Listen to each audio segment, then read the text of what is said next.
DMP commissioner Sheikh Mohammad Sajjad Ali বলেছেন, গত ১৫ বছরে পুলিশ বাহিনীতে বিভিন্নভাবে রাজনৈতিক পরিচয় নিশ্চিত হওয়ার পর নিয়োগ দেওয়া হয়েছে। নিয়োগ প্রার্থী কোন দলের, তার বাবা কোন দলের, দাদা কোন দলের এবং আরও পূর্বপুরুষ কোন দলের তা খবর নেওয়া হয়েছে। ২ লাখ পুলিশের মধ্যে ৮০ থেকে ৯০ হাজার পুলিশ সদস্যই এভাবে নিয়োগপ্রাপ্ত হয়েছেন।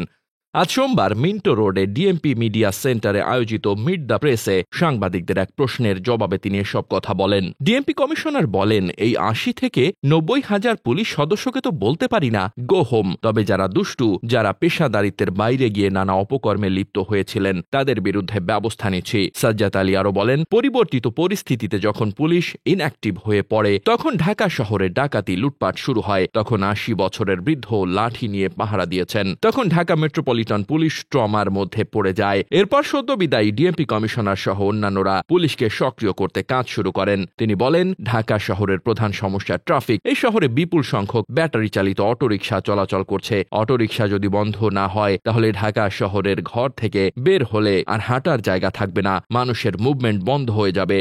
এই পুলিশ কর্মকর্তা বলেন, ঢাকা শহরের ট্রাফিক ব্যবস্থাপনা অত্যন্ত বিশৃঙ্খল অবস্থায় রয়েছে। ট্রাফিক আইন কেউ মানতে চান না। হকাররা ফুটপাত দখল করে নিয়েছেন। আমি দায়িত্ব নেওয়ার পর সড়কে শৃঙ্খলা ফিরিয়ে আনতে কাজ শুরু করেছি। ট্রাফিক আইনে দ্বিগুণ হারে মামলা করা হচ্ছে। ঢাকাবাসীর সহযোগিতা ছাড়া ট্রাফিক ব্যবস্থা উন্নত হবে না। Desk report, বার্তাবাজার।